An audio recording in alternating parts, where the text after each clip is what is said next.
Thursday, the 12th of July. Buenos días, good morning.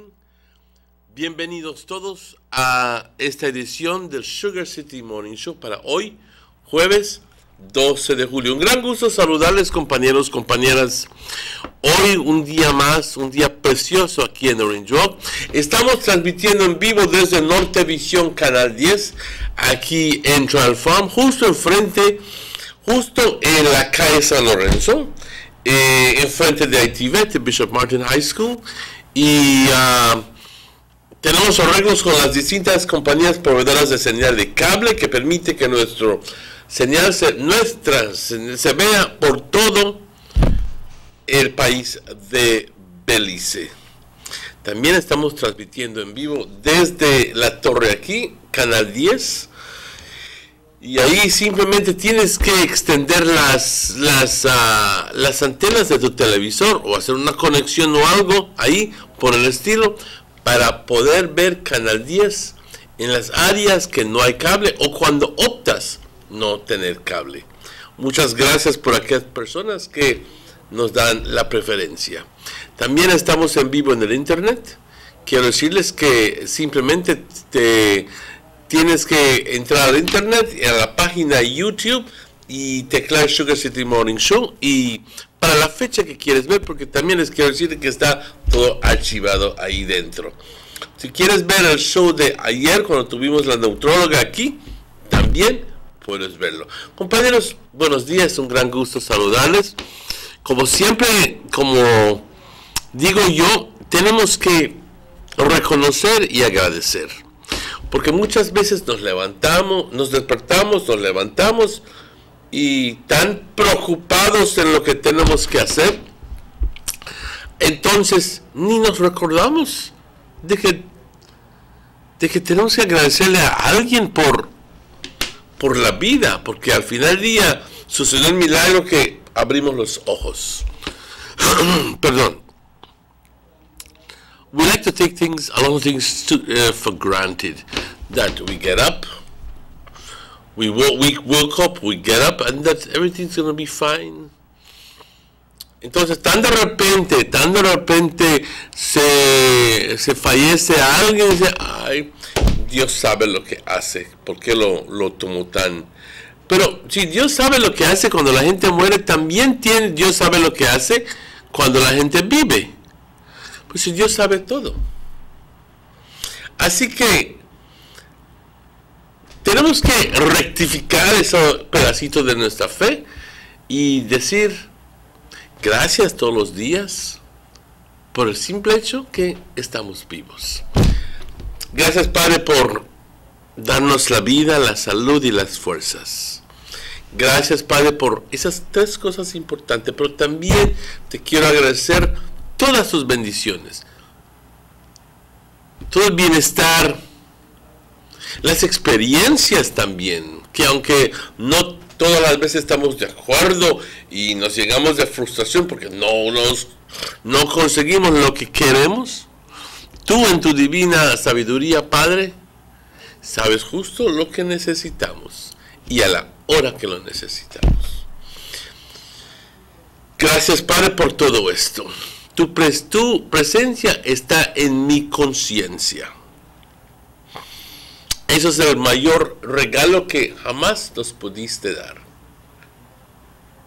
Gracias, Padre, porque a través de esa presencia en mí tengo la capacidad de discernir entre el bien y el mal. Ya luego, si yo hago el bien, bien me va. Y si hago el mal, tengo que sufrir las consecuencias de mis acciones. Es simple. Padre, permítenos siempre poder hacer el bien para el prójimo, y porque amando al prójimo y amando a todos a nuestro alrededor, también te amamos a ti, porque es lo que tú nos pides. Te pido, Padre, por todas las personas que están pasando por tiempos difíciles, aquellas personas que acaban de perder un ser querido, o están enfermos o enfermas, están deprimidos, no saben qué hacer. Guíalos, Padre, confórtalos. Y también para las personas enfermas, sánalos, Padre. Y por todos nosotros, que tengamos un bonito día. Gracias, Padre. Compañeros, son las 7:07. Vamos a dar el reporte del tiempo tan pronto tengamos acceso a ello. Pero mientras tanto quiero enviar saludos a las personas que están cumpliendo años o celebrando aniversarios. También veo que hay una cantidad de gente aquí, pues no grande, pero una cantidad de gente que está visitándonos de distintos países, beliceños viviendo en países del extranjero, pasando un momento bastante agradable con sus familiares, se supone bastante agradable, pero me imagino que están aquí para visitar a sus familiares y eso es agradable. Así que muchos saludos a todas las personas pasando el rato aquí con nosotros y también para las personas que no son beliceños pero que también vienen a pasar un momento con nosotros, un gran gusto de tenerlos con nosotros. Aquí, a este punto, cuando son las 7:08, quiero dar las gracias anticipadamente a nuestros patrocinadores, que fielmente nos apoyan con sus anuncios.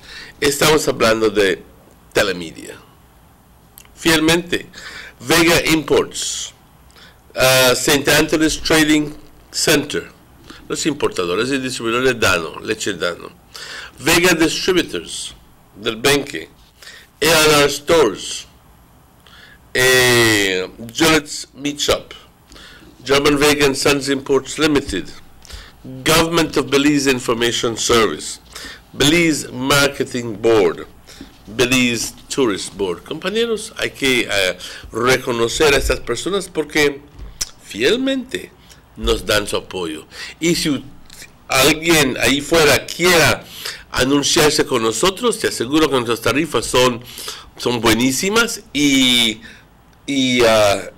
puedes contactarte también conmigo o llamando a la oficina aquí. Te aseguro que te vamos a dar la mejor tarifa y el mejor servicio. Vamos rápidamente a una pausa a las 7:09 y estaremos de vuelta con muchísimo luego de estos anuncios comerciales, pero no se vayan. Before we signed up for Diginet, things at home were a bit... Mom, I'm just having up the internet. Who's sick? Fix it. chaotic when it came to the internet.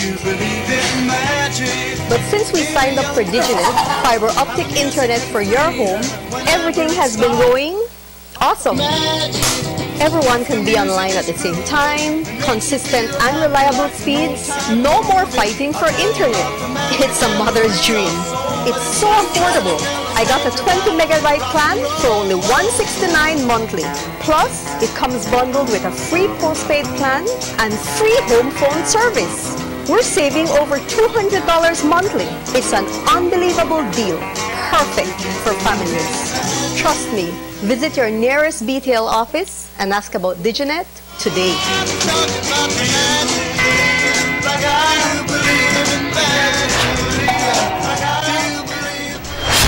Now available in Placentia and Villalma spaces 1 to 4. Coming soon to Benque and Corozal. Freshly extracted local honey. Perfect for today's dessert. And these locally produced onions, they are just the right size for my popular onion rings and hamburgers. And these cuts of sheep lamb, also grown locally, are just perfect for my succulent barbecue. When I think about my family's health, I buy local products first. After all, they are fresh and healthier. And if you do the same, you're shaping a brighter future for your community, your family, and yourself, as local spending circles back to you. Remember, when you buy local products, you are building a better Belize. This message is proudly sponsored by the Food and Agriculture Organization, European Union, Ministry of Agriculture, and Belize Marketing and Development Corporation.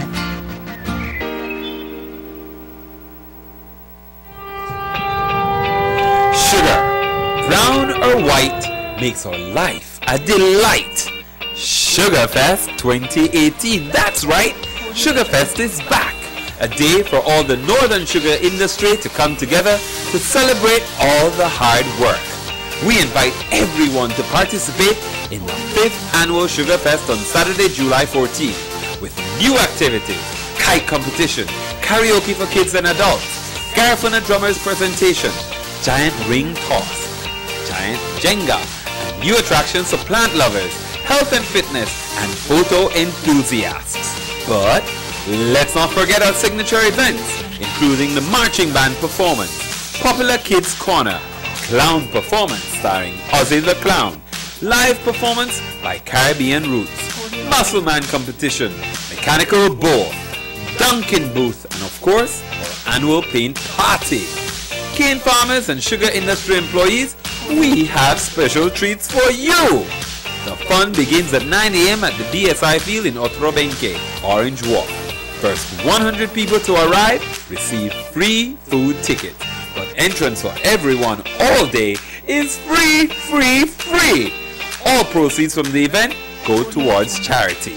This event is proudly sponsored by ASR Group, Belize Sugar, Sirdi, IDB, and Omen. Everybody wants a clean and healthy family. That's why they purchase the best food products and the cleansing materials.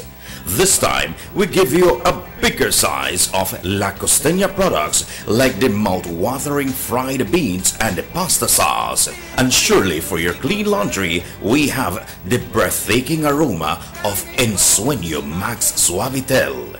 Even your visitors will ask what you clean your floors and restrooms with. And you can boast it is the variety of Pinol products and Sultan muriatic acid now in 900 milliliters.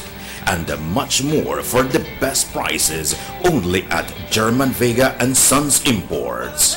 We serve you at number 5 San Antonio Road, Orange Walk Town. You can even call us at 322-3625 or 322-2672. Or you can even send us a fax at 322-2571 or email us at germanvega@btl.net. German Vega and Sons Limited, because we care for you.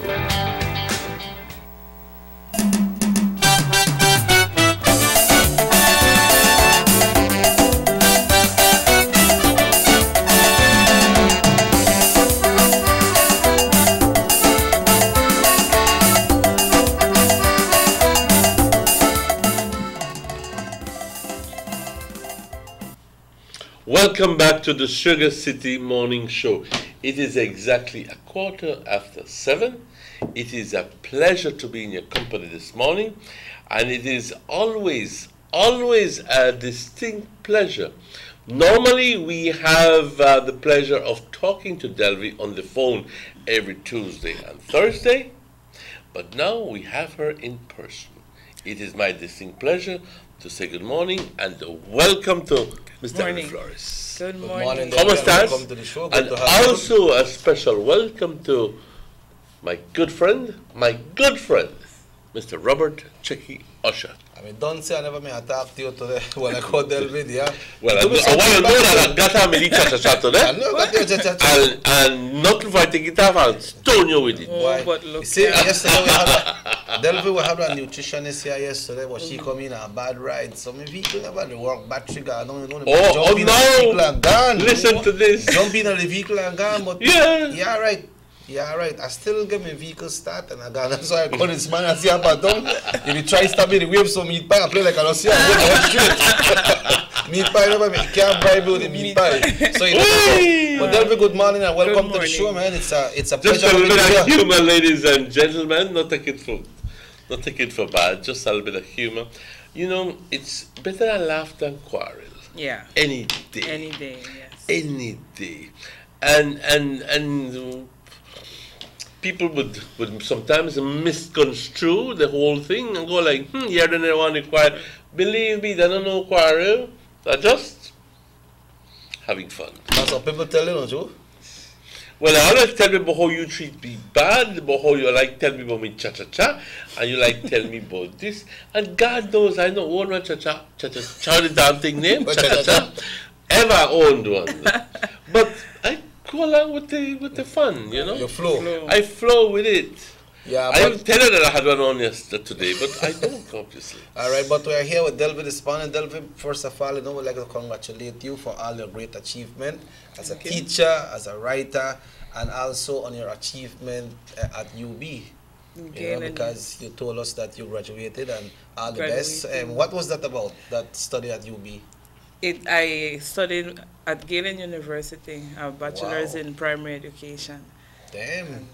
I'm graduating this weekend. So. This weekend? This weekend? Well, let me be the first to congratulate you. Thank you. I wish you all the best. That's a big one, pa. Yes. So it's a bachelor's degree in? Primary education. Primary education. What can that be used for in a learning institution here in Belize? Well, where and where can you use it? Only at the primary school level, yes. Okay. It's a big achievement, though. Congratulations. Yes, thank you. Congratulations. Yeah, because you're a very optimistic person and you always do your best to go forward. So, this weekend. Glad to know. How they studies like that work? What, do they do it online or you have to go open campus? Online. We did it online because the main campus for Galen is in Cayo.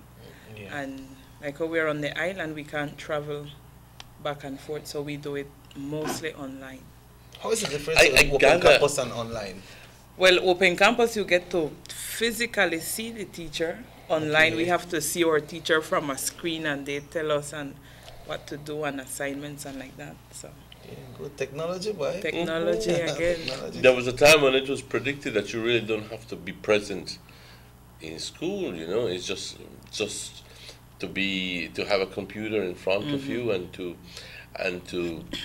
to be able to speak to the professor right there and then, if you have her equipped with a microphone, and the professor will be able to address all the concerns of the students, regardless if you are in Punta Gorda, Cebu, or Timbuktu. Yeah, because I understand at Escuela Mexico, they do some online program from Mexico as well. Yes, they do. Yeah, so that is good. Well, congratulations, girl. Thank you. Congratulations. So you're on holiday? Yes, I'm on holiday, enjoying For how long you're going to be on holidays? Until the second week in August, because the final 2 weeks I need to go back to fix up my class. So get ready for the opening. I want to ask you a question on a personal note. Yes. We know that teachers have a lot of work. We know that they have to, every morning, they have to get up early, prepare their work for the following day, and then in the afternoons. And we're not talking yet about the actual work that goes on during the day, which is teaching and stimulating. And that could be an entirely different experience. Sometimes it could be rewarding, sometimes it could be frustrating, sometimes it could be just pick the day and anything can happen. But even after you go home after school, you have to be checking work, grading work, doing all the preparations for the projects for the following day, and so forth and so forth. And so you hurry down, sometimes eat something, bathe, and go to sleep. And then the following morning, again back on it. Then comes the vacations in July and August. But there's still a certain amount of preparation that is necessary. Yes. Do you really get to, say, break the chains and from school? Is that ever possible? Like if you would just go away and say, tell you what, I don't want to hear nothing but no damn picnic. I don't want to hear nothing but no principal. I will just go and have a relaxing month someplace else. That's a personal decision. A very firm personal decision has to be made to do something like that. Because right now I'm already thinking about my charts for the upcoming school year. Exactly my point. So I have to put, last year I did it, last year was the first time I went to New York, and I said, you know what, I won't worry, think about anything. I am just going, and I went. I have to put myself, so this year I should be traveling again. So I'm trying to finalize stuff that I need for my class before I leave, so then I don't have to think about it too much. But it's kind of hard. It's kind of hard. It's kind of hard. But once your heart is at it and you go for it, then it makes it easier, because I believe that when you go, teaching is not only like a job. I believe it's more like a profession, right? Yeah, it becomes a lifestyle. Yeah, because it's something that you're on every day. It's your life. It's your life, because like what Emmanuel said, even when you go home, sometimes you have to prepare yourself for the following day. As a teacher and yourself, they have teachers, whether parents as well, they have to take care of the kids, get the kids ready, they have to get themselves ready, they have to get a husband.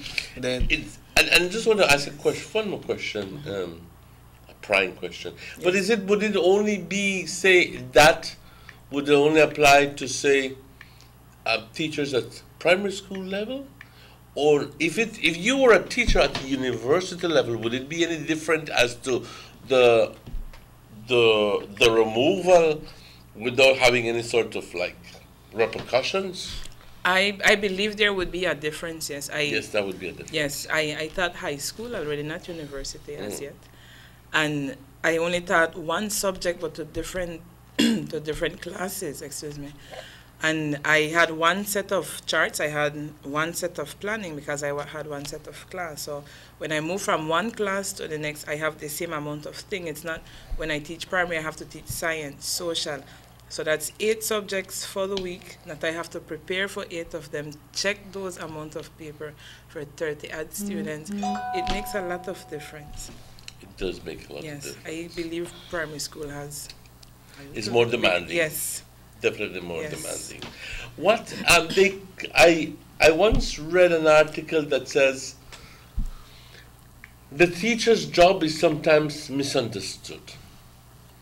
It says rather than just being there to teach and impart, the teacher's main role is to stimulate. Yes. Are you in agreement with that? Fully in agreement with that. Yes, I started to teach from very young, from 18, and I didn't know head nor foot about teaching. So I reached a point when I said, you know what, I believe God called me to do this, because I didn't know I could teach. And my first 3 months of teaching was at high school, and I didn't know anything about it. And when they went to good. And some of the kids, well, the students were older than me, and I taught at Orange Rock Technical High for 3 months. And some of the kids, they were a lot older than me, and I left. Yeah, of course. I guess my stature had something to do with that. Thank you very much. I believe my stature helped me a lot with that, but they respected me, yes. What's the difference, and what class you're teaching right now? What's the difference teaching primary school than being at high school? This school year that went, I taught standard 4, and this upcoming school year, I should be teaching standard 5. I prefer teaching high school, to be honest with you, because the kids are at a stage where I can direct them. You know, I can direct the kids, but they're jumping around at that stage. You know, they're trying to fit things in place.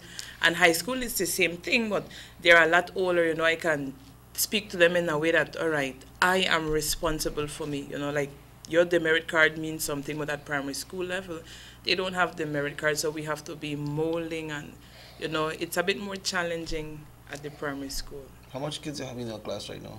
30 this school 30? year that went, yes. Is 30 a fair amount for one teacher for a classroom? It's too much or it's too little? I wouldn't say fair, but I survived. It's not necessarily the norm, because I've had other school years where I had only like 25 students. Do you prefer it when it's lower? Yes, because I can You get have more more contact? Yes. more contact, more one-on-one, in opposed to 30. By the time somebody at the back says miss, somebody in the front is already saying miss, I have to be, you know, so the smaller the group, Going back to the stimulation part of the student, what exactly would it entail to be able to say, I'm going to try to stimulate all my students to learn, to grasp, to understand. But how do you do that? Do you do a personal evaluation of each student and try to figure out what are their needs at that point? Tell us what is your perspective of the whole thing of stimulating a person from, because the person is not doing too well. You know he or she can do well, but for some reason or the other does not have that push, that little something there, that little whatever, or the something where he or she is not performing the way you think he can, he or she can. Or something. So how do you manage that? Well, I have had cases. I've been teaching. I'm going for 9 years next January teaching, and I'm still learning. So I have had cases where there are students that I see have the potential. So what I try to do, I show them what I want to see. Like when I teach math, I put myself in the position as a student. I will show them the concept, and then I have them tell me how to do it. And sometimes it's a new concept, and I surprise myself because some of them would miss, you could try this and you could try that. So by allowing which them... Which indicates that they're thinking. They're right. And when they start to think and use the treasure chest that they have here, then to them it would seem, Mr. Tired way and think, but they're not understanding. If you can explain it to me, you are learning something, you know something. And then I bring them up from there.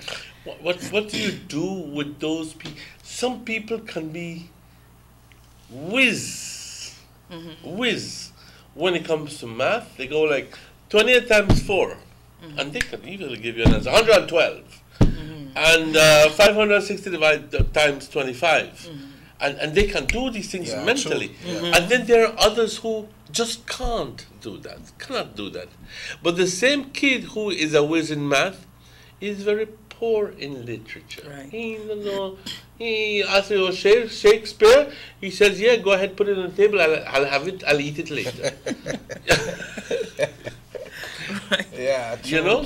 true. How do you deal with that? It's a challenging and a learning process, because learning each individual, and I have to say learning, because if I am going to be in a classroom and I don't get to know my students, then I don't know how to get to them. That's not how I thought when I first started to teach. I was like, I used to be the real up teacher, but it's a learning process, like I mentioned. So now I rail up less, and I try to get one-on-one with them more, because I can see now that, we are learning. They are learning, I am learning. And then when they see that, they're like, if my teacher don't know everything, then that means that, all right, we can learn. And the thing that I notice that scares students, she act like she know everything, so, and a lot of teachers have that misconception. I am the root of all knowledge, and that's not the case. When students see, you know what, okay, I know something where my teacher don't know, and they see it like, yes, and that motivates them. And sometimes I know, but you play the fool to catch the white. And then you get more out of them rather than, and you do this and you do that. Like, how can you do this? And then they come up with something to share with me. Delvi, concern. What's the situation of your students in your class when it comes to homework? If you give homework and if you give projects, what would you advise the parents to do when it comes to project? Because they got some project with some parents that say, okay, go to Mr. George out there, he could build something for you and get it done. But then I always say that when I give one project, I tell the kids, this stuff will make you learn, They're not just to get it pretty, and then you get 90 or 80 or whatever I want. When you do a project, that will make you learn something. Right. What's your view on when it comes to projects and homework? Well, in my own experience, I had a hard time with homework this school year, because out there on the island, it's fast life for most of the families. Standard for kids? Yes. I will have to find a day to sit down, and I'm not bringing down the island, but I will be real. There are a few parents who are very stern with their kids, like, no basa sali, and there are some others, You might see them after 1, 2 in the morning, and then the next day at school you don't see them. Standard 4 kids, 1, 2 in the morning. Some of them, not all of them, some of them. So it's a challenging task, especially when it comes to homework, because when I assign it to them, they are out doing X, Y, and Z, and then the next day, Miss, I never bring my homework. Then I would have them do it in class. And sometimes some of them have to take taxi to go home, and then there are some cases that they don't get to finish it the day when I leave them to finish it. So then I have to keep them back again. It's a challenging process for me, especially when it comes to homework and projects. Yeah, so some of them don't turn it in. I guess that's universal. At what point a teacher decides if I should give homework today or not give homework today? For me, it's based on how much I see that they grasp during the lesson. Like if I am doing addition and I see that most students got how to add 2-digit number, just example. And when I gave the 3 digits, they did not understand it fully, then I would give assignment focused on that, to reinforce. I have a question. More and more, we're seeing that, and I say we collectively, that some students are all the way up to high school and can't read. And if they read, they don't understand anything that they're reading. You ask them, close the book down and tell me what you just read. I don't know. Why is that happening? Is it because that's not your native language? Can it be that perhaps you're not grasping it immediately? Is it because you learn to read the English language, but you're not understanding anything in English? Because but then again, that's part of the question. The other part of the question is, how can a young man or a young woman be in first, second, and third form and not be able to count and not be able to multiply and not be able to subtract? What happened there? Is it a manipulation of the system? Is it that perhaps some sort of sympathy went to the kid and they said, all right, you had 69, I got 70, but isn't that really not helping him? Because he or she should be back learning his times table, because you can't go anywhere if you don't know your basic. I can teach you the formula for the perimeter of a circle is 2 pi r, and I can tell you about the area of a circle is pi r squared. But if you don't know your basic math, 2 times 8 is 16 and so forth, you're not going anywhere. Right. How can that happen? I believe there's a breakdown in the system, because being able to reach and I've seen it, being able to reach even standard 6 and can't be able to read the PSC paper, that's like, how in the world did they get there? Yeah. How did you reach there? And it all begins from the lower level.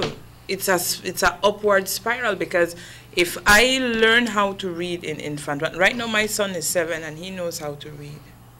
Right? If I am able to learn to read in standard 1, reading is not in infant 1, reading is not something that you just forget. Right? So I believe there has to be a collaboration between the teacher. We spend more time focusing on reading and comprehension at the lower levels, and even at home, to practice with them. At home, my son read, and some students, the only reading they get is at school. When they go home, bag fling, it's an ongoing process. But if that investment is not made, then, I just want to read this or broke up through that and left it there. Right? Time is not invested into reading, into comprehending. We need to take time to, Yeah, someone says here, pertaining to what Mr. Martinez was saying, I believe it has a lot to do the way parents talk to their kids, with the verbs and the way some of them talk too much Creole, and probably they need to talk a little more English to their kids. Yes. That is somebody's observation. Right. And we've seen it, because a lot of the times when we do creative writing, the students will spell how they say a word. So if they pronounce it. So if they would say water, the water I will say on the paper, right? If they say our care this year, that I want care, that's what they write. So I will agree with that. I'll interject immediately because I have a pressing thing to say. I'm very, very glad to see more and more parents talking to their young kids in English, and the kids responding in English. And I don't care if anybody is against it. I believe, I have seen it, I have lived it, where if you don't teach that kid to speak and write proper English, believe me, he is not going anywhere when it comes to being able to write and perform well in the PSCs. Talk to them in English. Don't talk to them in Creole.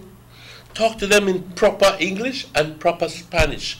Creole, I don't have anything against it. I love my Creole. I'm broken now. I'll talk to you broad Creole. But I will learn that out there in the streets. So do you believe that by speaking to them in a more English language, Delvi, do you believe that will develop them more, that will help them when it comes to the writing? Because I understand, they say, from some of the PSC, me and Emmanuel made watch some reviews, and they said that when somebody picked in and go write that the PSC, that they write it, if they write one text, then they broke it up. That's exactly what you told. I want karaoke. IWASKER. Right. They are not reading enough to be able to stimulate them and see actually how the author has actually written that word and how he has used the word to cast or to help describe another word and create an environment there without, so it's beautiful when you can read well-written pieces and appreciate it. So how you that translate if somebody that tell when I pick them, when I say Congo boy, how would you see that in like if you want to say it in English? We say Congo boy. Let's go. Let's go. As easy as that, right? Let's go. Yeah, let's go. But I'm very glad to see so many people talking to their kids in English. You stand up by Main Street and you will hear them, Mommy, can I get an ice cream? Yes, son, you can get an ice cream. Or that's just an example. That's just an example. Or Mommy, or Dad, I want to go home because I want to use the bathroom. But all good English, and I like that. Or Mom, I don't have anything against Creole, like I said. Don't misconstrue my It's just that I believe that for severe problems, you need severe solutions. Like you say, Mom, can we have some tacos today? You say, Mom, you want to go eat some tacos? You know? But we found out, you're seeing that some kids who don't read and don't speak English at home generally don't perform well in the PSEs. So you say you see that as a negative effect in your class as well, Delvi? Yes, I have. People are writing the way they're texting. The way how they text and the way how they speak. The way they speak. So you not talk to your class in Creole, right? No. Not at all. No. Okay, that's good. Speak a proper English. Speak proper English, because then you're telling them how they should how they should talk. Show them what I want to hear. We need to go on a break. It is 7:41, 19 minutes before 8. If you want to join in this conversation, 302-2170. But first, we need to go on a break, but we'll be right back. Don't go away.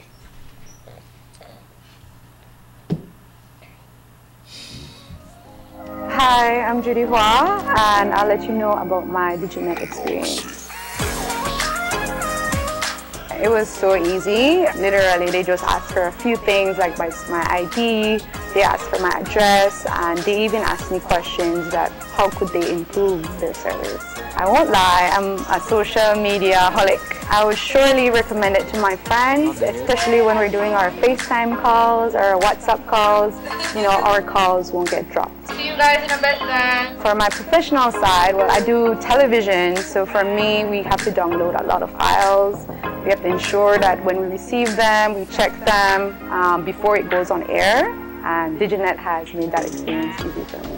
I have the 5 meg plan, which is wonderful because it's only $69, so I'm really glad that they did the promotion. In my area, in Kings Park, I was the first one to sign up. Now available in Placencia and Bulamas phases 1 to 4. Coming soon to Benque and Corozal. They see you and know you're living. Always a star. Yes, you live in color to the limit. Large and in charge. Yes, that's why you rock with Buster. Refreshing range, a colorful flavors. Always a star, never the audience. You run things, things never run yours. Yes, you are the life of it, not just a part of it. Your life is never black and white. Live in full color. Buster. The Belize Tourism Board takes this opportunity to remind all tour operators, stakeholders and the general public that the BTB Tour Operator Regulations make provisions for the following categories of tour operators. A. An individual or company that operates and markets tour packages internationally, including guided dive and snorkeling tours to tourist sites within Belize. B. An individual or company that executes countrywide tour packages, including lodgings, meals and guided tours to tourist sites in Belize by air, sea or land. C. An individual or company that offers localized tour packages of any nature to guests and guided tours to tourist sites in Belize. D. An individual or company including without limitation all types of hotels and tourist accommodation, involved in ground operation tour services, or works with international tour individuals. E. An individual or company that operates and markets tour packages internationally and subcontracts its tour services to an entity in Belize. F. An individual or company that operates and markets tour packages internationally and executes, arranges or coordinates tour packages of any nature to guests and visitors to Belize. G. An individual or company which either wholly or in part provides or organizes tours, journeys or tourist services for visitors to Belize by way of transport, accommodation, tours or guides. H. An individual or company which executes, arranges, organizes and or coordinates dive and marine-based tour services. The BTB would also like to inform stakeholders that under the law and without any exception, all tour operators must have a valid license in order to operate a tour business in Belize. Such license shall expire annually on the 31st December of each year. Tour operators are also required to use only licensed tour guides. Licensed tour guides, therefore, shall not offer their services individually. They must be employed or operate under a tour operator. Any person found guilty will be liable to pay a fine of $5,000 or 6 months in prison or both. Tour operators, stakeholders, and the general public are asked to be vigilant against infringement of the law and to report these immediately to the Belize Tourism Board.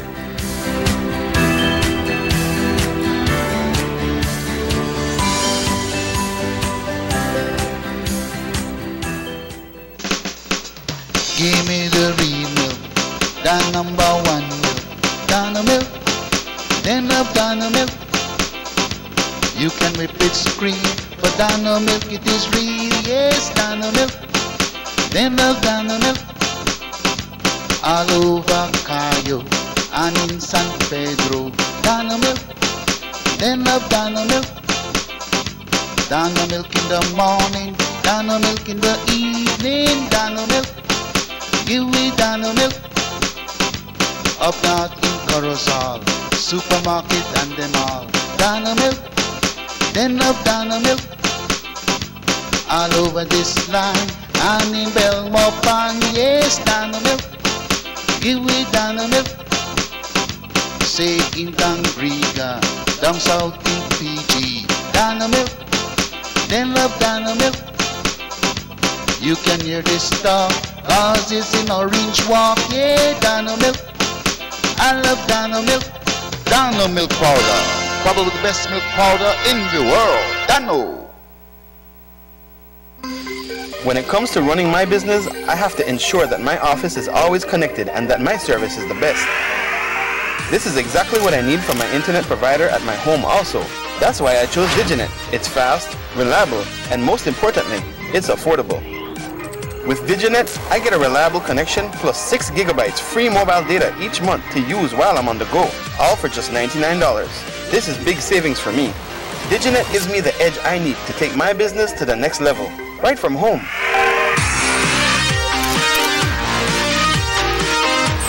Visit your nearest BTL office to find out more about Diginet and how you can save, just like me.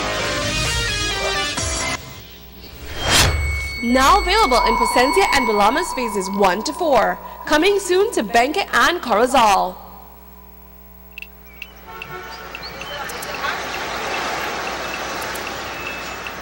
Everyone needs a getaway. Why not make it in your own backyard? Learn the history of your old capital.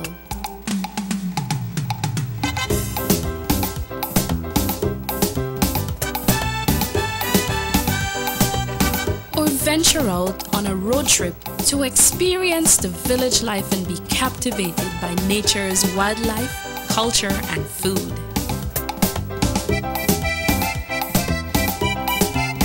Belize, where you can discover how to be a Belizean traveler.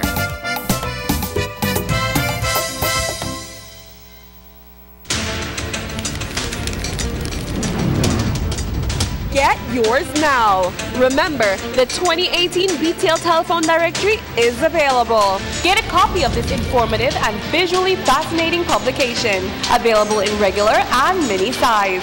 The cellular, residential, and yellow page listings make searching for whatever you may need quite easy and convenient. Get a free copy available at any BTL office countrywide. You can also take the directory with you wherever you go. Simply download the free Find Yellow Belize mobile app from the Android Play or Apple Store today. Log on to findyellow.com for more information. The 2018 BTL Telephone Directory. Get yours now.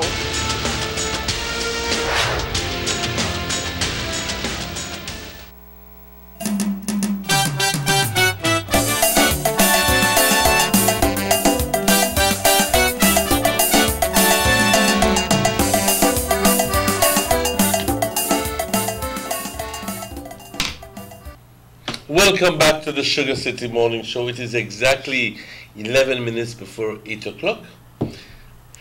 Bienvenidos al Sugar City Morning Show. A esta edición tenemos con nosotros una persona que no es ninguna extraña. Cada martes y cada jueves platicamos con ella a través del teléfono. Ella es originalmente de Orinjoc, pero reside porque ahí trabaja en San Pedro. Es una maestra de escuela. A propósito, este fin de semana se gradúa y quiero que se unan conmigo en felicitarla. Se gradúa de la universidad con su título de Primary Education, educación a nivel primario. Es más, ya va a ser una maestra certificada con su... I did big you up, darling. Y las tenemos con nosotros hoy. Generalmente está con nosotros martes y jueves, cuando ella comparte sus poemas, su poesía. All of your poems, Delvi. Excuse me, before we go there? Sure. Good morning. I think one of the biggest faults in our current education system is that our Ministry of Education took off phonics from the curriculum. Basics like phonics and mathematics are taken off, and so much unnecessary content is shoved down the throat of teachers that they don't have time to teach what they should. Things that my eldest was learning in Standard 6, my youngest is struggling to learn in Standard 1. Your views there? That's the curriculum is handed down to us by the Ministry of Education, which is true.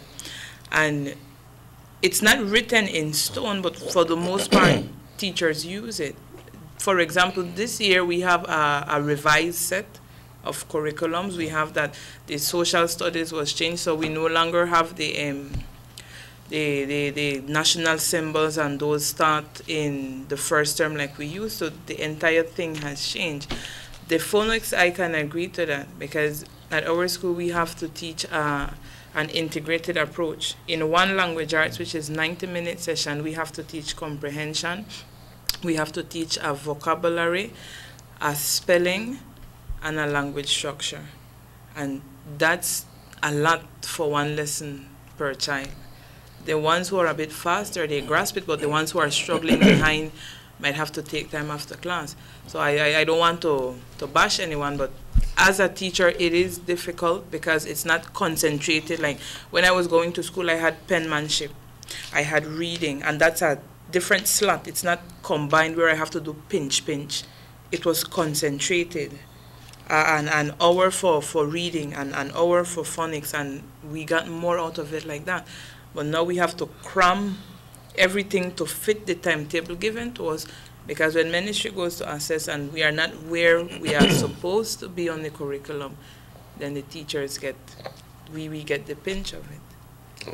Yeah, because it look like it brings on some pressure. Because Yes. they say things that my eldest was learning in standard 6, my youngest is struggling to learn in standard 1. Yes, that's it the perhaps disadvantage of it. too early to teach them those things in standard 1? I don't know what it is that you're referring to. And I remember one in school, I don't remember if it was standard 1 or standard 2, whatever, we were taught to do this. Cursive. F. Is cursive learned taught in school now? I can't speak for all schools, but at our schools it's not it's not pressured. We're not pressured to do it, so it's mostly print that the kids do. And when we do show them cursive, it's like, Miss, away that. And by the time they reach standard 4 and they didn't grasp it by standard 3, it's kind of hard for me to go through all of that with them again. So I just keep doing the print with them, because a lot of them don't recognize. What in the world is this? Christ, it's a changing world. I'll keep my comments in that regard, because I don't want to blast anybody. But can you imagine having to write an entire letter, even to write an essay, in print? You know, rather than you can do it so much, you can do this so much easier by writing cursive. And all I have to is write, you don't write. You don't write. I don't write. You don't write. Yeah. You know what I mean? Yeah. And well, that's a different story. That's a different story. Maybe go to the poems though. Yes, we go to the poems. I just want to ask you another question. Yes, I know. Do you share some of two questions, maybe 3? Do you share some of these questions, these poems with your classes, and with your students? Yes. Do you incorporate I don't want to use the word religiosity or religiousness of the poems, because at the end of what is that? The spirituality. Spirituality. That's the right word. Spirituality.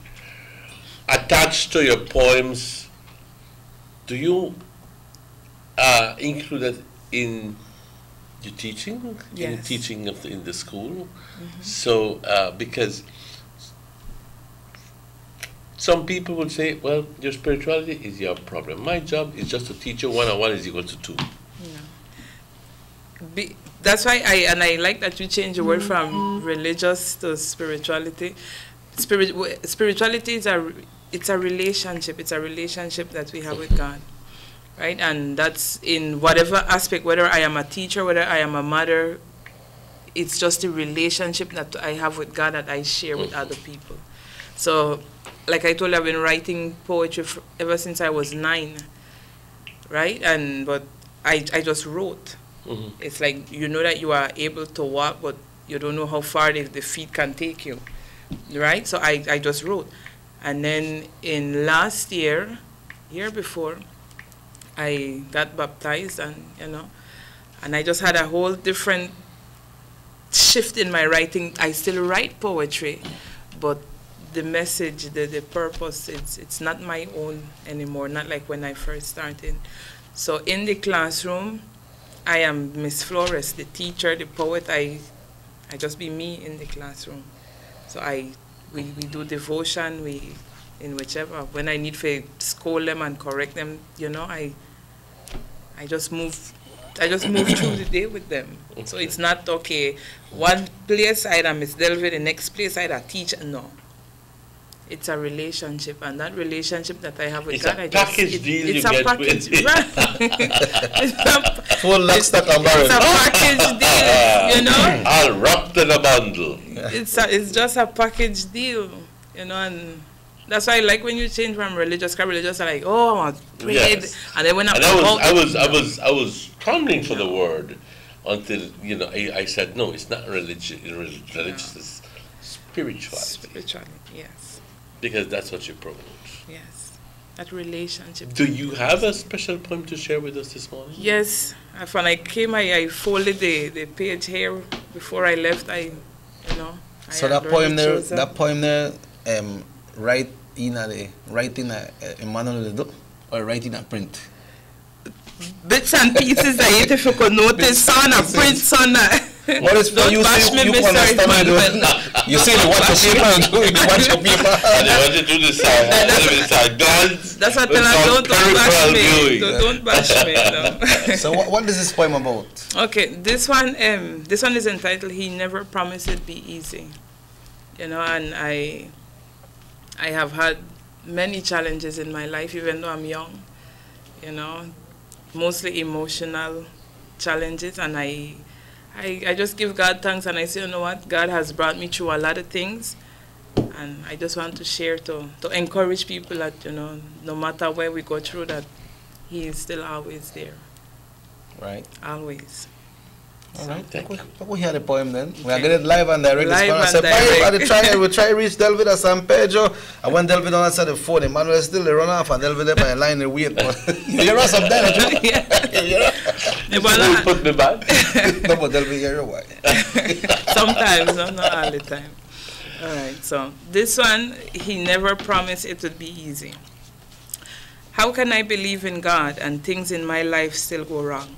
I got divorced, I lost my job, and my kids are out on the streets hanging with gangs. Why should I keep the faith when I can't get everything I want? Not everyone is doing good things, so it's best that I go slant. What do I get from believing that God is good, when just last year I lost my brother to gun violence in the hood? Where do I go to now when I pray to God to spare the lives of my mother and son? Now I have no one, I am left all alone. But the Lord has all the answers, whether you are able to understand. Rain falls on the roof of each and every man. Whether rich or poor, righteous or not, there's a season for everything, and no one misses a spot. If God would change every time our seasons do, we would all be fragments of each other's imagination, as chaos would definitely be worse than we can construe. Life happens, and indeed sometimes with pain. Lot suffered and survived, compensated on the double for not cursing God's name. He opened the Red Sea for Moses, that from Pharaoh they may come true. He did it for them, and He'll do it for you.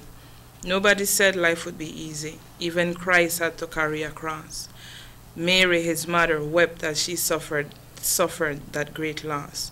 So the next time it rains and water is dripping on your bed, humble yourself and believe in your heart that the Lord will lift you up and out of any prickled beds. It wouldn't be easy. It wouldn't be easy. But it's not impossible. I'm going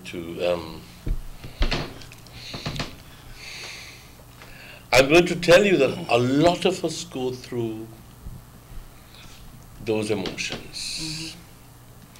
We many times are at the point, I wouldn't call it the breaking point, but a point where we go like, good Lord, just leave it a patience. I don't need to do this because, And yes, it's easy at that point to begin to renege and to go like this and to go like the other. And sometimes that's why the path to doing wrong is easy. Yes. Why not care one? I just go ahead and do it. That's out of burden of frustration, anger, whatever it is that happens to you. But like they always tell you, just cool down a bit, breathe in deep, and whatever words you're about to say, just clamp it, just shut them out. Yeah. Because believe me, it's when we lose that ability to control ourselves that we run into problems and we say things we're not supposed to be saying. But a lot of people don't go through that. They just go like, I'm not care. I just go telling you that. I'm not going to blurt out and this and the other, and then there's a back and forth and back and forth. But and we know it's wrong. We just do it. We just do it. Is it good for us to just remain silent and don't say anything, and people keep on doing the same thing over and over, and look at you and say, hey, he's soft. You see, just before I pass on to Delvi, because I know she had to say something. God never promised it would be easy, but also God never promised that you had the ability to judge anybody else. You leave the judge of judgment to Him. Well, let's get this one back. Okay. Get that. All right. Leave the job of judgment. But we, in our human nature, like to pretend that we're the God, do you know? And we pass judgment on people, and we even we like to think that, you see, it's a beautiful feeling when you say, I don't have to do you anything. I will even pretend that you don't exist for me, because I don't want you in my life. Yeah. I don't want you. And rather than having a confrontation on a daily basis. I always tell people you have to look for your happiness. Happiness won't come on a tree and say, hi, I'm here. Gotta look for it. The problem is going to say, hi, Diego. Yes, the problem will. Yes. It's how you react to that problem. So is it good, Delvi, like to just abstain and say, just keep quiet and flow with whatever is happening, and don't get yourself involved when things are like that happen here? This one, they said this one about you, this one, they said that one they send this message. Is it better for you just to remain silent? And I learned this the hard way. There's a big difference between being humble and, excuse the word, stupid. I'm not judging anyone. The reason why I say that is when we humble ourselves and allow God, and yes, sometimes we'll lose, we're cool, but that doesn't mean we're going to be blasting everybody on Facebook and things. When we humble ourselves and allow God to say, you know what, Lord, I did go through this, you know why, I want to settle myself. When we do that, Mr. Checky, you'd be surprised that I need have to tell the person something, that person will come to me and say, you know what, I realize I did this, I did that, and I'm sorry. But when, first I used to get raged and things when things would happen to me, and it's not that like, oh, I left it make people do me when they want, because I stand up for me. I just won't, I won't go and curse out anybody. You know what, you did this to me, I did not appreciate it, you continue to do it, I know they're wrong you. Okay. Right? Take your stand. I take my stand, but I'm not going to, okay, and you punch me in my eye, okay, no. Why you punch me in my eye? So when they look at you and feel like, then they look at a fool, and they take you up a fool, and you have to look in a mirror. So. Right. Okay. When God fights a lot of people need to formulate their faith. Right. They need to formulate their faith and stand up for what they believe on. And there's nothing wrong with analyzing your faith. As I was told when I was in marriage, no debes de analizar tu fe, debes de simplemente aceptar tu fe. Faith is blind. You just believe it or you don't believe it. I go like, hell no. You're supposed to be able to analyze your faith and see what you believe in. Before I go to church, I want to know Why is it that I'm going to church? What it stands for, what meaning it has for me? Why is the priest doing this? Why is this happening? So I understand. It's not just a matter of being in church, and because the priest says amen, I say amen, or God be with you, and also with you, or whatever. It's not my presence, it's my participation and my understanding of the whole process, and what it means personally to me to be in church at that moment. And it goes back, Mr. Emmanuel, to spirituality being a relationship. Thank you. It's not Delvi. just sitting down and once you begin to formulate your faith, you begin to part of it. understand that one thing, that God loves you above everything else. Yes. God, everything that happens for everything happens for a reason, and that at the end of the day, He loves you so much that He will provide for all those people who have done you damage. Because not that He is going to hurt them, but He's just going to either exalt you in some way or the other above the rest, or those people are going to make mistakes of their own, and they'll have to suffer the consequences of their own mistakes. God I like how people call it karma. I know what the karma is a blank. You know, they like to say, well, tell you what, God you is don't a have to just do nothing God. to anybody. You don't have to. Life is going to take care of that person. You could bet the cook. And when we reach that point in faith, Mr. Emmanuel, you have a peace that, yes, things will happen. It gives you peace. And when you have that peace, that's when the devil will send this, send that, to try break that apart. That's why a lot of Christians fall away. It's not an easy walk. I'm not judging or saying that, no. It is not easy. But when you have that faith and you keep strengthening that faith, keep walking with God, there is a peace that comes that, you know what? It is well with my soul. I don't know why I go through this right now, but God give me the strength. I want to cry and I want to truly tantrum, whatever, but I will get past it. And God knows we are human. He knows we are human beings. Okay, so many poems you have, Delve. Yes. What you don't want to see your poems go? What do you want to see in the future for your poems? I wanted to reach in and through Belize and even beyond. And I believe that God has a time for everything, and there's a reason why not come out of it yet, because Yep.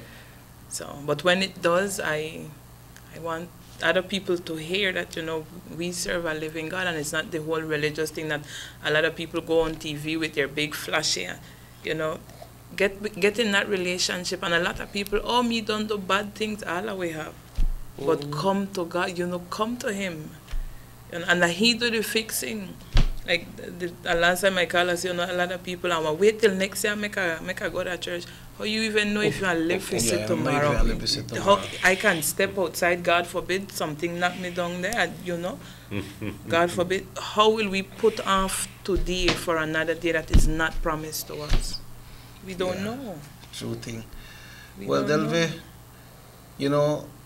it has me and Emmanuel always look to Tuesdays, forward to Tuesdays and Thursdays.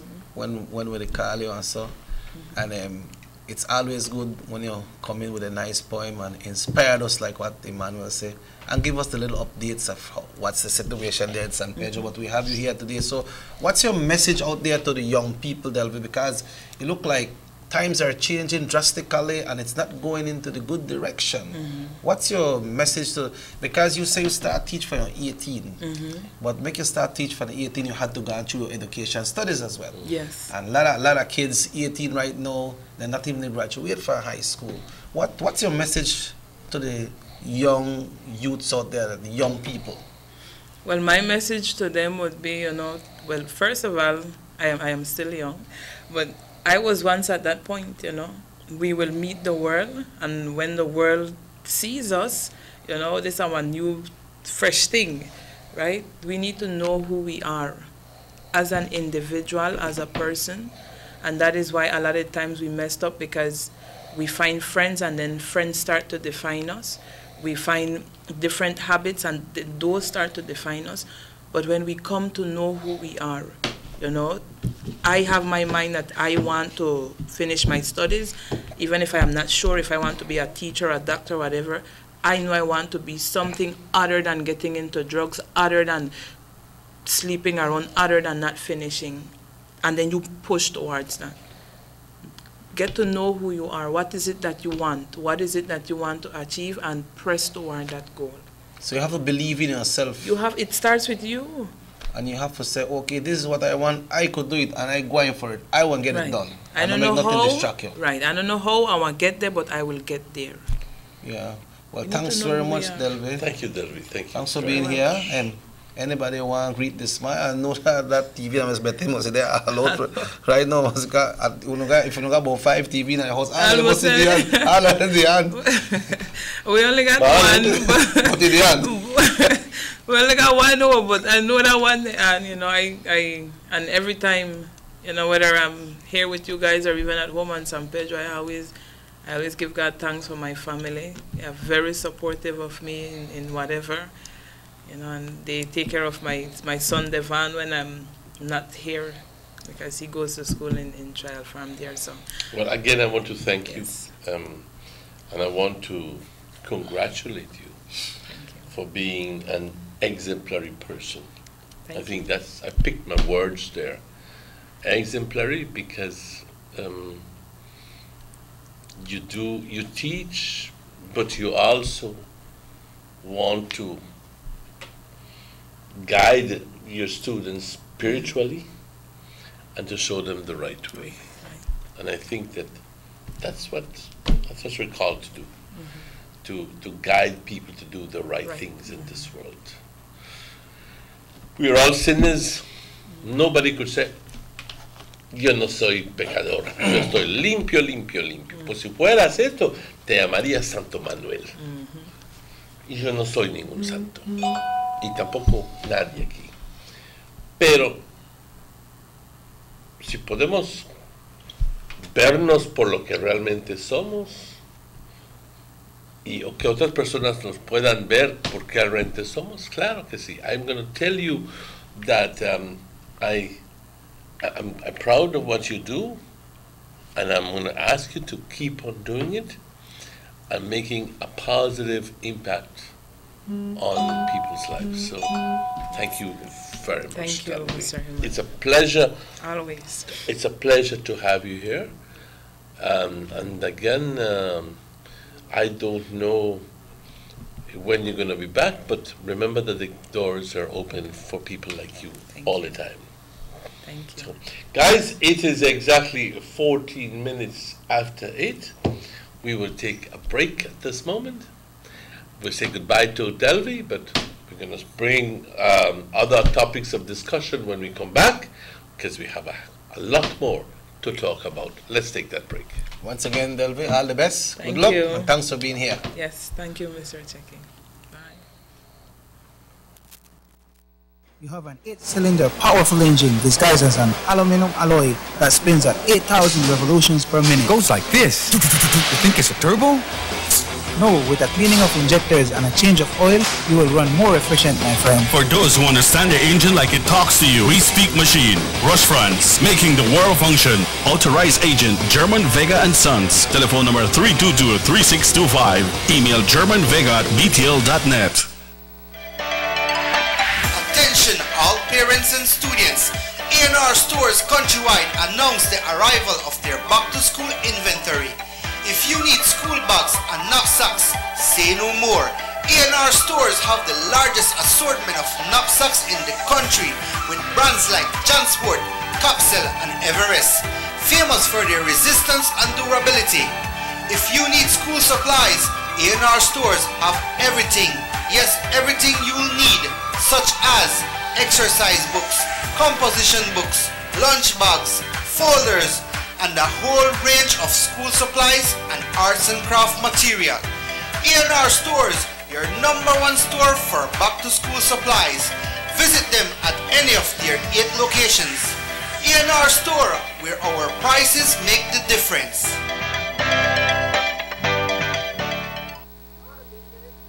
I want to watch my video. Girls, be quiet. Just give me a minute. Hey, Miss Michelle. Kids giving you trouble again? Yes, they're making me crazy. Plus, the internet isn't working. I know what you mean. We had internet issues too. Then we signed up for Diginet. Best decision ever. Diginet? Yep. It's BTL's new fiber optic internet for your home that they are rolling out countrywide. Now, it's just awesome internet all the time. Plus, my parents have the ultimate bundle, which comes with a free mobile postpaid plan and a free unlimited home phone. Did you say free?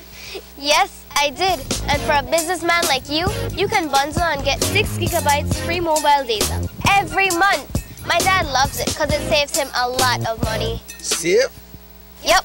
Plan starts at $69, so you can stop stealing Miss Michelle's Wi-Fi now. Not true, miss. Not true, miss. But hey, what do I know? I'm just a kid. Head over to VTL and see for yourself. Lucky for you, that's what I like. That's what I like. Lucky for you, that's what I like. That's what I like. Now available in Placentia and Bulamas phases 1 to 4. Coming soon to Benque and Corozal. 6 cylinders to pure potential and better performance. It looks like it vibrates. You think it could be the horsepower? With a quart of oil and the calibration of the injectors, it will start to get the watchers again on the street. We take a motor to its optimal level. We speak machine. Rush France, making the world function. Authorized agent, German Vega & Sons. Telephone number 322-3625. Email germanvega@btl.net. Did you know that if you are an owner or operator providing accommodation for cash purposes to any local or foreign guest, regardless of its location in the country, you are required by law to register with the Registrar Hotels at the Belize Tourism Board? Did you know that? Section 27(1) of the Hotels and Tourist Accommodation Act, Chapter 285 of the Substantive Laws of Belize, Revised Edition 2011, makes it mandatory for you to register with the BTB. For further information, please contact the BTB by email, telephone, or fax. Hi, my name is Michael Tios. I'm a Diginet customer. My internet experience is wonderful. My children go to school, they're in high school, and the demands of them having to surf to do homework, also doing their games. There's no buffering when you're watching movies on Netflix likewise too. And when 5 of us are actually on, I no longer have the problem of having to be waiting for that eternal circle to while the buffering. So it's been excellent. For myself, now when I have to do proposals, I have to download large files. I also, on a daily basis, maybe listen to music while I'm doing my work likewise too. Prior to sign up for Diginet, I had a 2 meg internet. I took on the 10 meg package, which is for $99. Also offers me free mobile data and talk. For an additional $25, I bundle my home phone onto my Diginet plan. Since switching over to BTL Diginet services, I've been able to head to my bed much more earlier. I no longer have to wait up late at night, waiting till I can actually have the amount of bandwidth to do my work. I'm recommending each one to sign up for Diginet services. And also, if you have a home phone, to add on the bundle, it will save you hugely.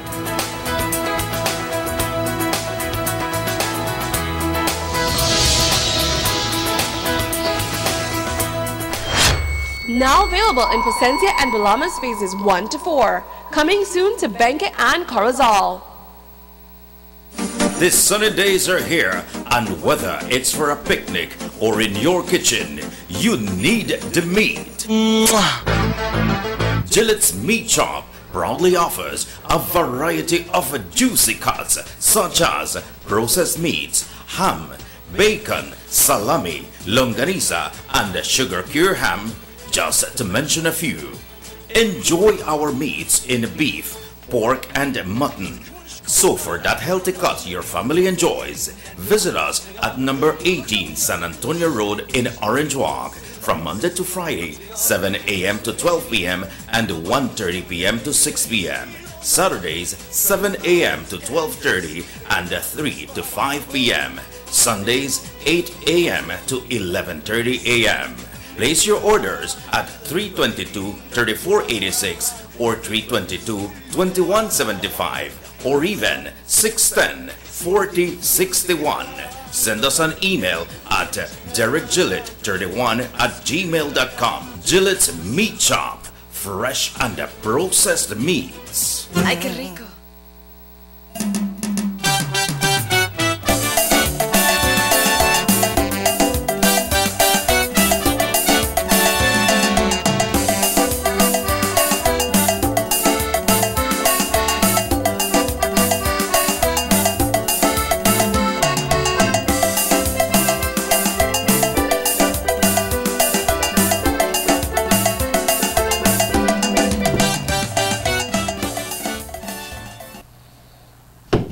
Welcome back to the Sugar City Morning Show. Bienvenidos de vuelta al Sugar City Morning Show para hoy, jueves, el 12 de julio.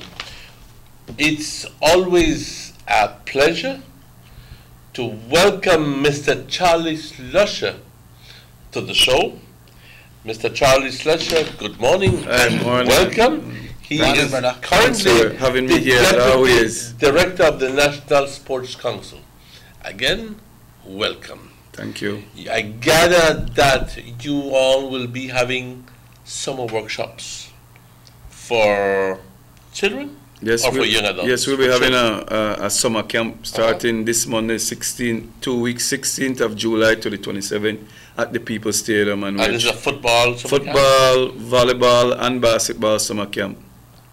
People have summer camp and so, Mr. Slusher, but what's your main motive in having a summer camp?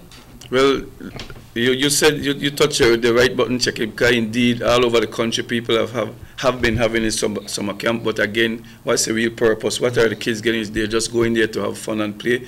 No, we ensure that our summer camp will be structured and based basically on the fundamentals of each sport, but most importantly on the social aspect.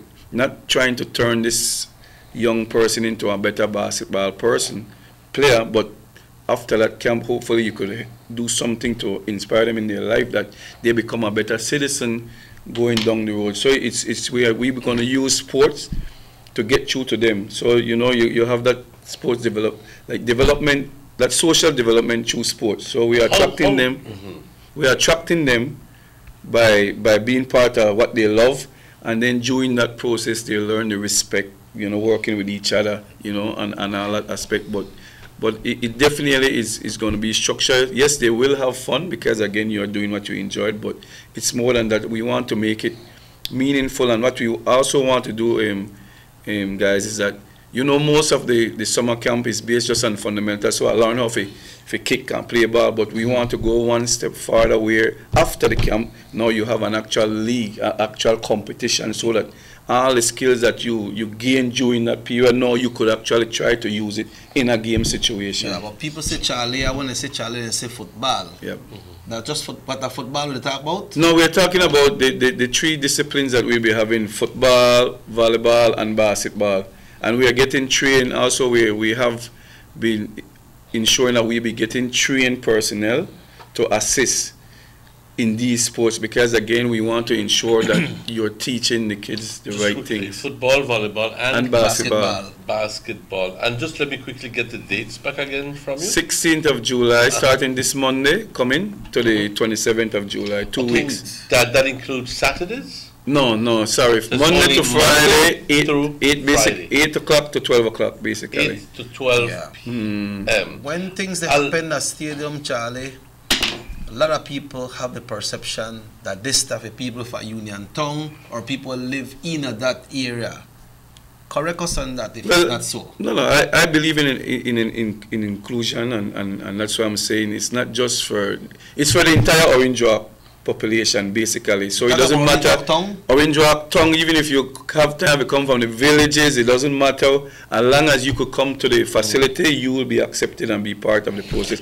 And do you have an age range which you would prefer to have? Yes, well, we're talking about at least 6 to 15-year-old, but again, we will not. I don't believe in turning anybody. If we maybe have some older guys, they could even come and help tutor and assist the younger ones, but we're not turning away everybody, and that's why I'll go even farther and say it's not just for everybody in the Orange Walk district, basically, but we are encouraging females to also be a part of it, because we want to develop, we always just think about male in sports, but there's a lot of that female that is active and love playing sports also. No? You have this open for the entire Orange Walk district. Now, if you don't get overcrowded or have too much people, you will need to know the amount of participants that you will have. Is there a way that we need to do registration, put down your name, how it works? Well, right now, I know our sports coordinator have been going around taking out registration form, but the key thing, you could anytime you could go to the People's Stadium and register, or better than that, the day when the camp start, show up and you'll be registered there. Nobody will be. So we'll have that orientation to register everybody. So you still have time. It's no cutoff date. It's free. Show up, and it's free. I must say that it's free. No charge to no kid. You show up on Monday and you can register and be a part of the camp. The disciplines, you have basketball, you have volleyball, and football.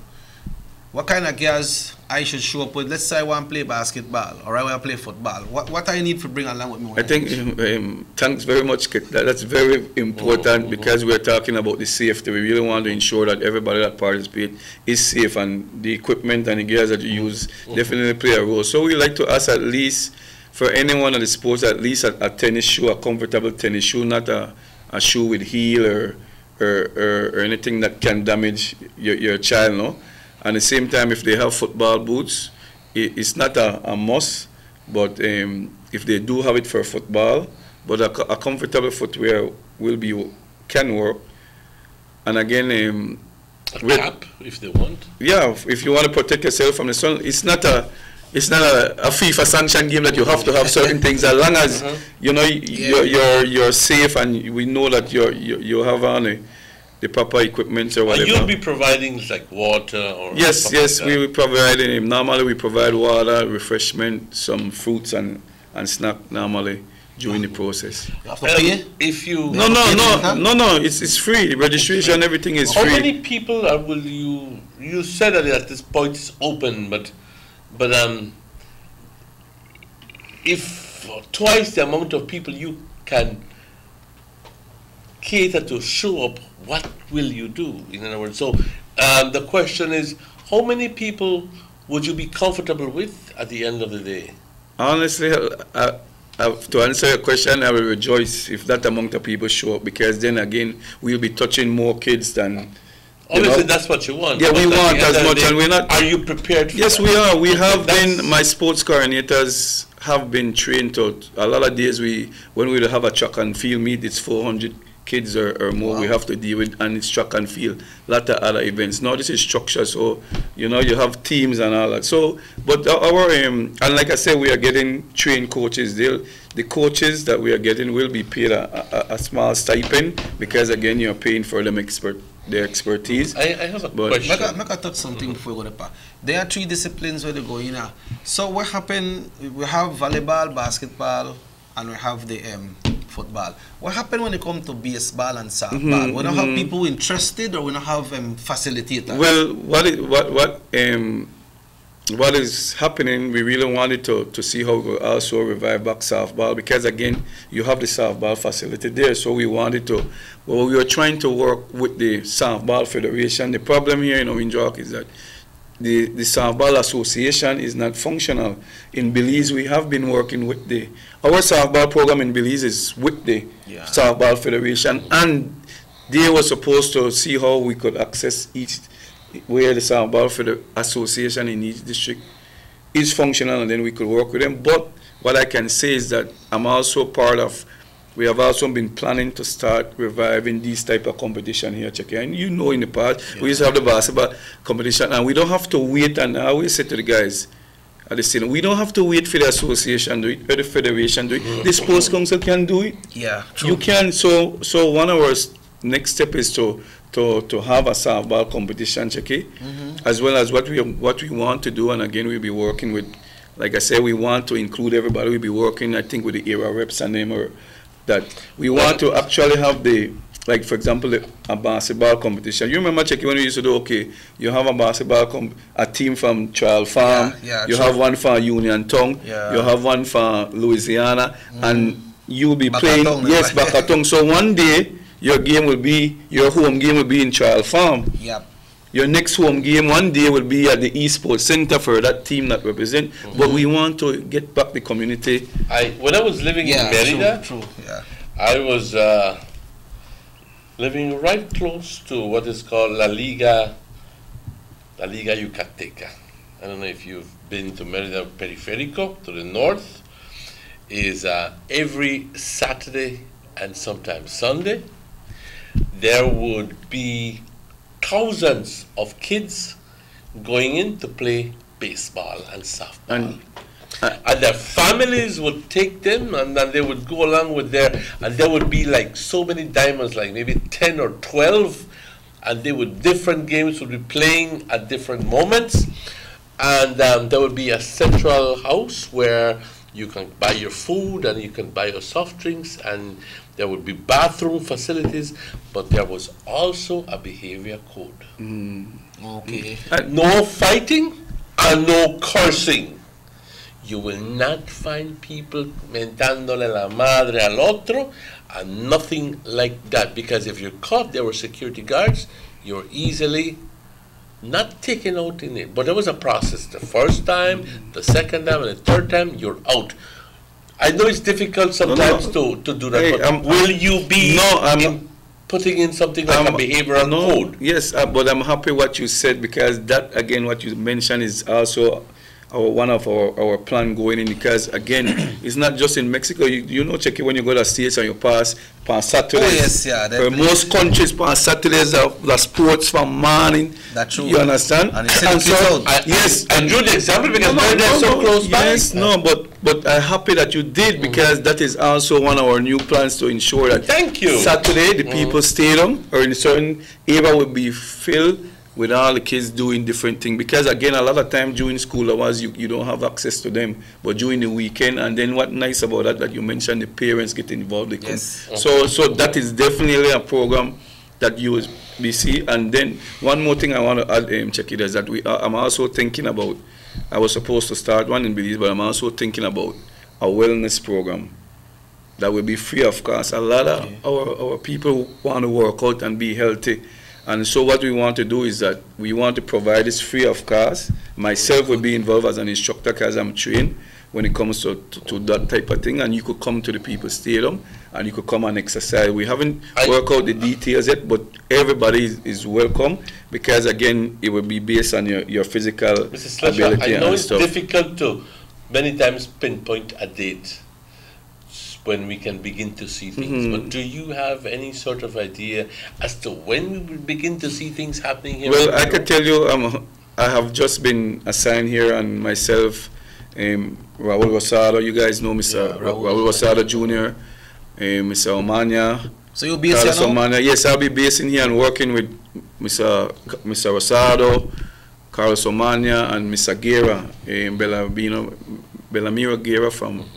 And we want to go full speed ahead with this program. Like I said, this week have been just a transition program and the planning, but I could tell you within a week or two, you'll be seeing these things coming to light. Well, I know the summer camp is already starting, but we'll be going beyond that. And so all those things that I mentioned now is only now to set the date. And I know Mr. Shah can attest to it, that we have also been talking about inter-office as well as the veteran basketball. But the important thing about this is that we need to also work with the community, the business community, and everybody who want to be a part of it. And I know it won't be difficult as long as they see that you're doing something that is worthwhile for the community. The community will not be hesitant to participate if they see benefit in what they're see something positive going forward. Something positive. But Charlie, when it comes to sports, right, I saw in the North and Emmanuel, we mostly know about the football, the volleyball, the basketball. A lot of people don't know when they got softball, that Dali pitch, the stadium, the bleachers them full. Yes. We got cricket too. What are some of the other sporting activities that are held here in Belize apart from the fishing and so apart? You know, we got the cricket. Do they have any other sporting disciplines? Well, I know what happened under the National Sports Council. Basically, we normally just run 5 disciplines at the primary school level, but that does not restrict us to work with any other association or any other sporting discipline.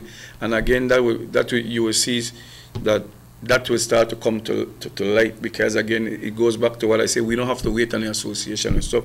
So the softball, and a very important thing is that if these 3 sports are popular, there's might be popular, but we have been getting a lot of success in it internationally. But the sports that we have been getting success, like track and field, why are we not spending I know in Belize City we are doing summer camp because there is a facility there, but we still can do a truck around the field and I mean, you say when you talk about Bolt and then guys in Jamaica, they didn't have the luxury of the synthetic truck, but they got where they, but I understand what you're saying, Checky, and you're definitely right that we need to also start concentrating on the other sports. I'm hoping that, because if it were left to plans, I mean, the sky is the limit. You can plan. But obviously you are constrained and restrained and everything you can think of by dinero, the lack of money sometimes. But and sometimes I wish that our community would be more philanthropic, would be more giving. So some rich couple decides to donate $1 million to the development of sports, because at the end of the day, we see that happening in other countries. We see that happening right when I was in Boston, and one of our neighbors, I said one of our neighbors because I was living there for 6 weeks, and he died, and he left in his will about $2 million to the high school, and they built a gym in his honor, and they named it. It included swimming pools and a number of other facilities, and they named it in his honor. And he said he wanted it because he wanted to see all around physical education in the schools, not only learning but physical as well. And he wanted to promote that because he thought that in his town, in his village, you could also get Dorothy Hamills, and you can also get all sorts of winners. So if these people were given the chance,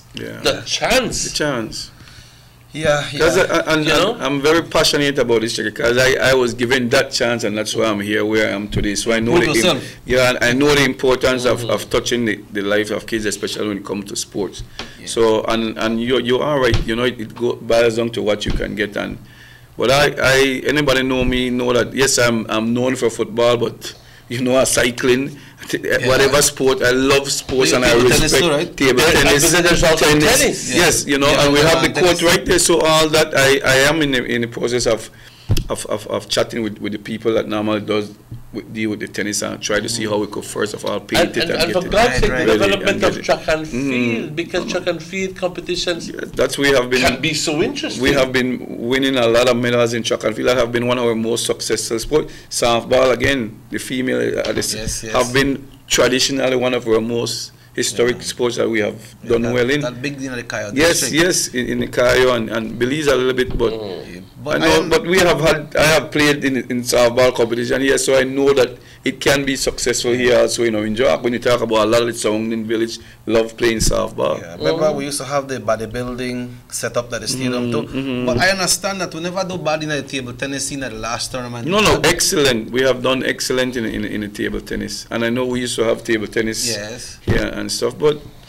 like I said, all this would never be possible without the corporation and the community. And you know, Checky, I know last week we were taking a lot of bashing maybe from the government about the people stadium and that. I'll tell you one of the sad thing about some of those people that have been talking. They do not want to use the facility if they have to pay. So what they do, they use Louisiana, and then they run down Louisiana. If you go to Louisiana right now, you'll see the state.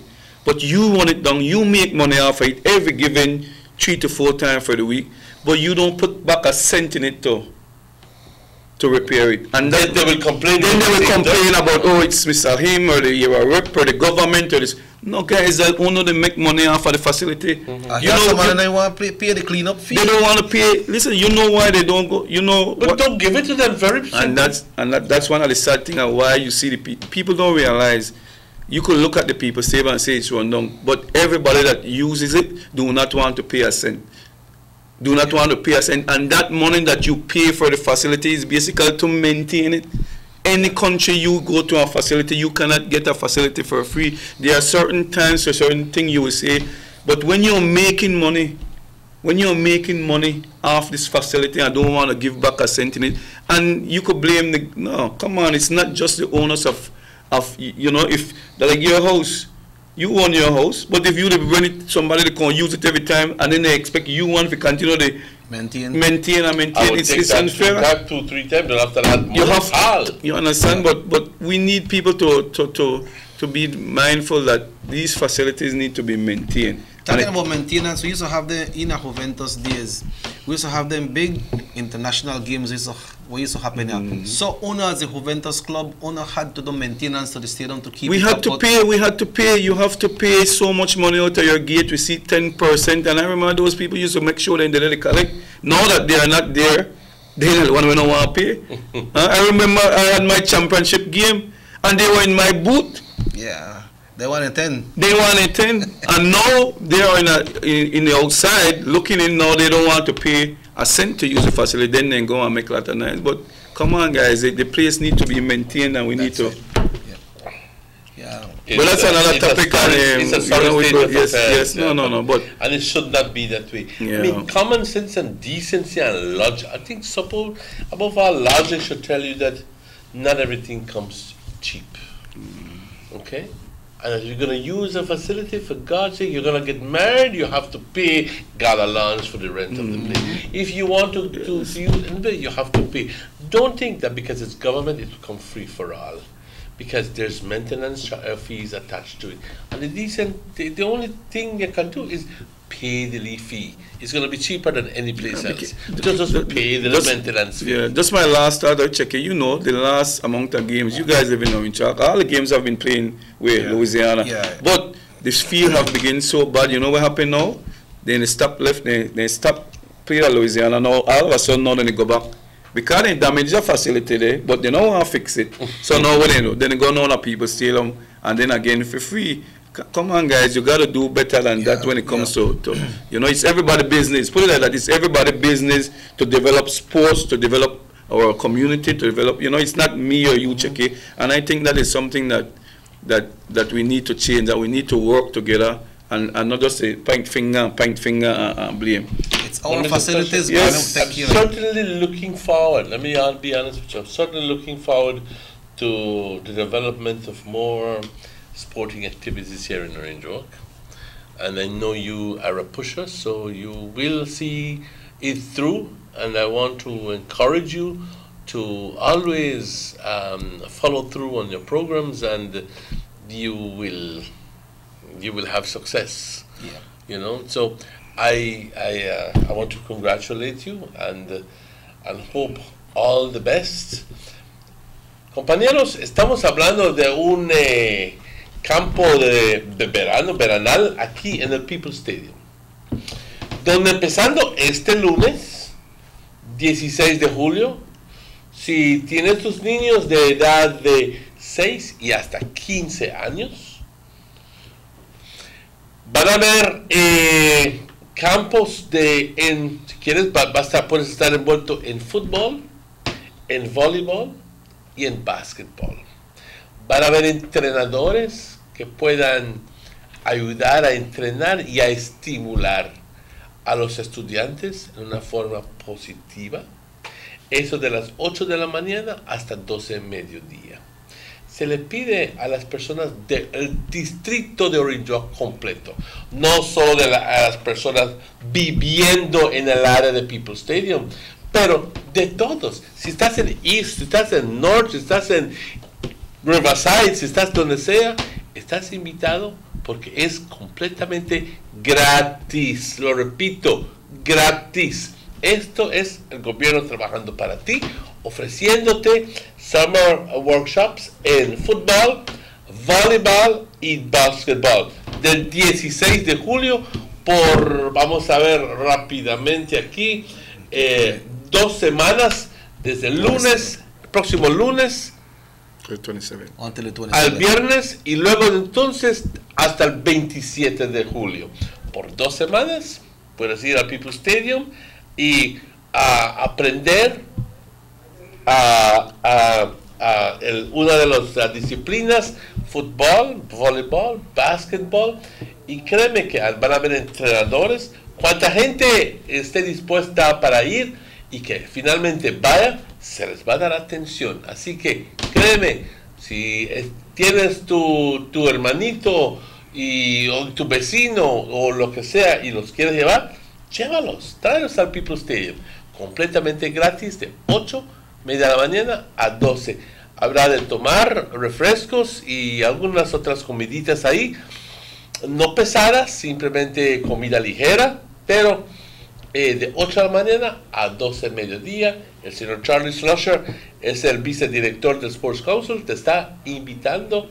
Recuerda, fútbol, voleibol y básquetbol. Así que toma oportunidad de eso. Take advantage of this opportunity para poder ayudar a desarrollarte, papás. Si es que no sabes qué hacer con tus hijos y te están colmando la paciencia, también, así poniéndolo cómicamente, ¿ok? Un poquito de humor.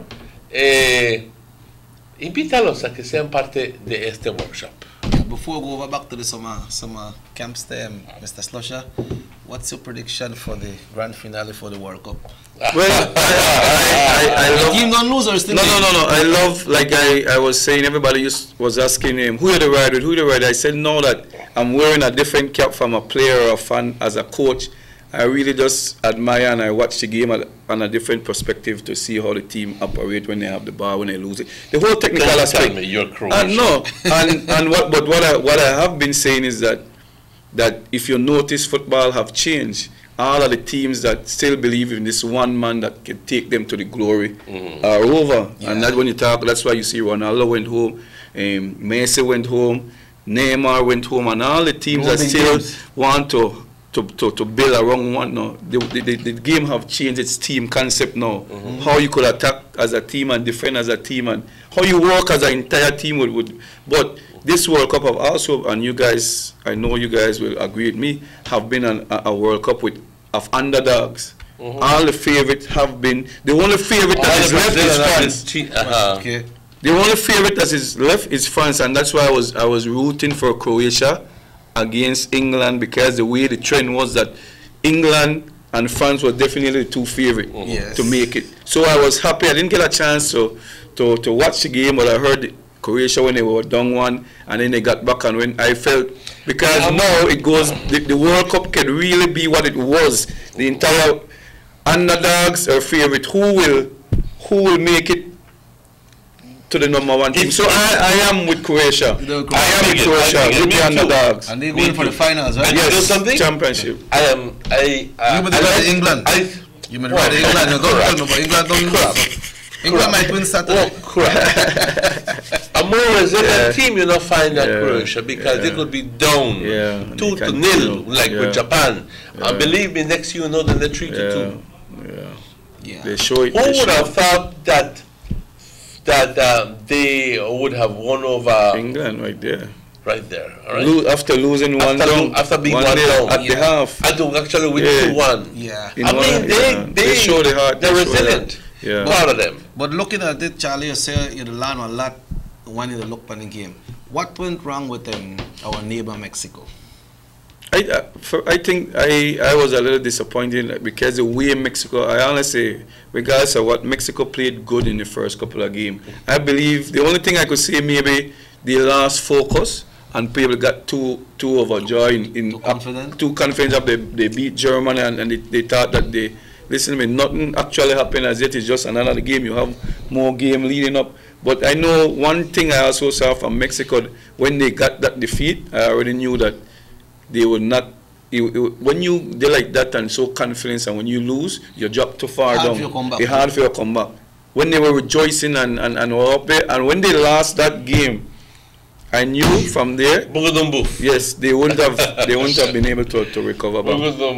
You could see that it was an entire different Mexico team playing that game after the last. So you predict that Croatia will win, or you don't want Croatia? I am with Croatia. I am with Croatia. I know probably half of the world and more is with France, the favorite, but I am with Croatia. I think they have a complete team when it comes to everybody. You know, midfield, strikers, defenders, and like my friends in the what the word you use? Resilience. The resilience. That's what make you a champion. I know. They're all hype with France. I was surprised that France reached this far, because I think France changed their coach just before going into the World Cup. Oh yeah? Yeah, because I think the coach had signed a contract to go to Real Madrid even before going to the World Cup. And the moment you did that, then it's like you're already leaving the program before. So I think he was replaced just before. But again, it's not, if the table was already set, so at least whoever took over probably just continue sail in the same direction and didn't try to rock the boat. So I think I was surprised. I think England and France did very well this Is this going to be this Sunday? Sunday. Mm. What time? 9 o'clock, I think. 9 o'clock? What's keeping us back from reaching these levels, Charlie? I think that is development. Again, it starts with proper program when it comes to our kids. If you hear you hear around, well, the guy U15, well, the guy U17, but you only having competition, that doesn't develop the kids. You have to have, and then you hear coaches are getting trained, but the coach ain't gonna be up and then get trained when they come, they disappear. Yeah. There's no, the next step is to, okay, I'm training the coaches. So train the... Exactly, now have the program in place that when they come back, they are working with the academies. You call it the academies. In the evening, you need to see that each and every player going with you the pass, you have to see one coach and one among the picnic. Yeah. The world. Yeah. But you also alluded to one of the things which I think has always been my take on it. And I think that you are absolutely right. The concept that a lot of the teams that had that big up one man like the Messi and so forth, where it was if he is not in, no one win. Yeah. Crap. Yep. That's BS. Yeah. Believe me. Teamwork is what's important. But we as Belizeans, as the Belize team, I believe the players need to understand that they need to work as a team and not they try score goal for themselves and try look good. Yeah. They have to understand that before they get to that, they have to prove themselves to their own team and work together as a team, get the confidence as a team, work together as a team. Believe me, let the fame come afterwards. But it will not come by just you trying to be outstanding on the field by yourself. Believe me, that's a perfect recipe for... Exactly. You attack it with 11. I know if you notice, Checky, you're defending with 11. Yeah. Everybody is behind the ball. Yeah. Unlike one time when the forward lose the ball, he turn around and watch the defense back there, they try with it. No, it doesn't work like everybody now have to get back the ball. Yeah, so it has changed. Yeah, we are saying Belgium and the defense. Yeah, everybody's on the half behind that ball and the ball goes it's a beautiful thing to watch, like compact. 11 people going here and 11 following the ball and so forth, and 11 coming back up. It's incredible. Yeah. Now, Charlie, before we close, let's go over back the summer camp, what all it entails, how can people register, how can people be part of this and the different disciplines, what time it starts and the venue and everything, who all it's open to? Okay, I just want to say again, the camp starts is 16th of July to the 27th of July. It will be 2 weeks period. Monday to Friday, 8 to 12 at the People's Stadium, and everybody is invited. You could come and register on the day of the event, or even after the next day which passed, you could still come in. Whether if you miss Monday or you just heard about it Tuesday, you still have a time to be a part of it. We are not chasing anybody back. We are welcoming everybody to be part of the camp. And I also just want to give my number to most of the people out there, whether you're association chairman, president of any sport, or want to see any activity happening, we can always partner. My number is 615-5655. 615-5655.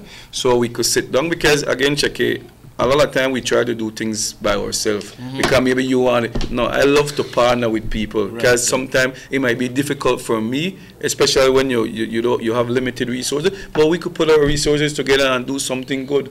And so I'm welcoming anybody out there who want to come and partner with the Sports Council. Not with me, with the Sports Council. I'll be part of it, and we could get any sporting program or anything right away. We could get it done. 615-5655. Eso es su número de Charlie. Anótalo, 615-5655. Si eres un líder en desarrollo de deportes en tu aldea, en tu área, y quieres platicar con él porque ves que hay algo faltando, quieres tú sugerirle algo, quieres tú tener una plática con él acerca de desarrollo de deportes en tu Ahora él estará trabajando aquí en Orange Walk por tiempo indefinido para tratar de promover y desarrollar deportes aquí en el Orange Walk. Esto hace mucha falta, mucho. Así que le damos la bienvenida a Charlie de nuevo. 615-5655, si es que necesitas hablar con él y darle sugerencias. We have 3 minutes left. Yeah, it's time for us to wrap up. It's time for us to wrap up. So at this point, I'd like to say thank you. Thanks, very Charlie. much. Well, thanks a lot, and I hope that this. Well, I know this won't be my last time here because I know I've always welcome here, and again, like I said, I'm happy that we get the opportunity, and I look forward in serving my community because, you know, this is my home. Since I came here over 20 odd years, I have never left, and this is definitely my home. Yeah. Some people want to know, Charlie, I'm not sure, but I told them, hey, I'm not going nowhere, though. I'm just busy working out in the city and in other parts of the country, but now I will be here for a while, and I'm really looking forward to make a difference and to work with everybody who is interested. And we thank you for that. The entire Orange Walk population thanks you for that. Thanks again, Checky. Thanks to the production team, and thanks to everybody, but important enough to the audience who gives us that encouragement to continue informing, educating, and sometimes even making you laugh. Compañeros, un gran gusto de haber estado en su grata compañía. Una vez más, estamos agradecidos por su audiencia, recordándoles de que este show repite a las 9 hoy por la noche, y si no logras verlo, también recordándoles de que estamos archivados todos los shows en el internet. Simplemente te falta ir al programa YouTube y teclear Sugar City Morning Show para la fecha que quieres ver, y voilà, por la magia de tecnología va a aparecer en tu pantalla. También estaremos mañana con ustedes a la misma hora, a las 7 de la mañana. Mañana será súper interesante, compañeros. De lo que entiendo, tenemos 2 o 3 invitados igualmente. Hoy ha sido un gran gusto de estar. Primero Dios, estaremos con ustedes mañana. Muchas gracias. Mi nombre es Emmanuel. And Robert Checker Usher. Let me tell you who will be on the show tomorrow. We'll be having Mrs. Yvette Lou Torres. She will be here with us tomorrow. She has expressed her interest to become the standard bearer and maybe the representative for Orange Walk Central. So she's going to be on the show tomorrow, and we'll also have the friends from BSI ESR promoting the Sugar Fest, and I think the doc might drop by, so we'll have a busy day tomorrow, but we have to say hasta mañana, Emmanuel. Cuídense mucho, compañeros. Nos vemos mañana, primero Dios.